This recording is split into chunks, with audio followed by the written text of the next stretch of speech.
As Doug advertised, we are keeping quiet for this weekend so far and definitely turning colder today once we got past the cold front that swept on through the other day. But it was a dry front and certainly dry behind it today, so this view from Indigo Sky, whether it was throughout the course of the day or our live look now outside of Seneca, Missouri, showed a quiet Saturday all across the board. But even though we stayed quiet, again, we were behind that cold front, and that can certainly make a big change in temperatures in a big hurry. Take yesterday's example, topping out in the lower to middle 50s for highs, tanking into the upper teens to near 20 this morning, and only making it back into the lower 30s this afternoon. Thankfully, we are going to trend warmer over the next few days while we keep an eye on our next stronger storm system set to roll in by the middle of the week. But at 10:20, looking quiet again from 7th and range line. We'll call it mostly clear, sitting at 24 right now with the south wind at 6 miles per hour. And even though that breeze is light and giving us a wind chill of 17, this is one key component that's going to help us out with temperatures this go around compared to the upper teens and lower 20s we saw this morning. Here's what I mean.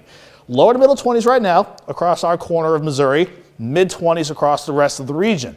The wind out there making it feel like the, let's say, upper teens to about the mid 20s, not too terrible, but the wind that we had today was more out of the west and even northwest at times, but we picked up on a southerly breeze once again as we got this evening really going, and we're going to hold on to that southerly breeze through the overnight. It's actually going to pick up a little bit. Couple that with some building cloud cover just to the northwest that'll come on in during the overnight.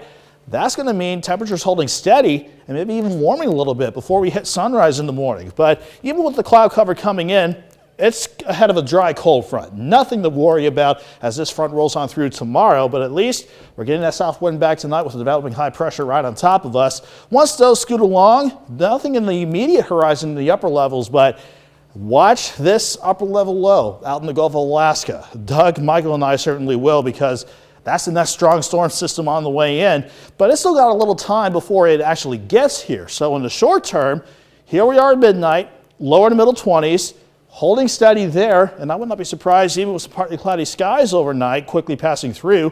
We trend a little warmer before we hit sunrise. So we'll have overnight lows right around 23, 24 degrees, maybe pushing into the upper 20s for some of you before we hit sunrise because of that southwest wind at 5 to 15.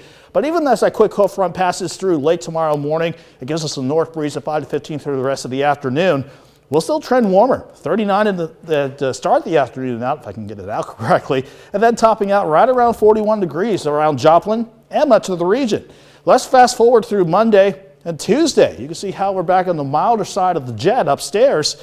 That pushes us into the 50s while we stay dry on Valentine's Day and 60s on your Tuesday. Then here's Wednesday. That low coming out of the Gulf of Alaska really digs deep in the desert southwest, brings our next system in here, rain, thunderstorms. I think any severe weather stays just to the south. Then once we get on the back side of this system before it departs, it could end us up potentially a rain-snow mix as some of that moisture sticks around and as we drop into the 20s all day Thursday. But quiet time before we deal with that storm system, Chris. 41, mostly sunny tomorrow, 56 for your Valentine's Day, 64 on Tuesday. Then we'll deal with that midweek storm system once we hit Wednesday and Thursday. Certainly looking forward to the warmer weather, and I like that this is a quick rebound as well, so that's not such a bad cold spell. Yeah, and even after that storm system, after the 20s on Thursday, that's a quick cold snap. We'll just bounce right back after that. All right, Nick, thank you so much.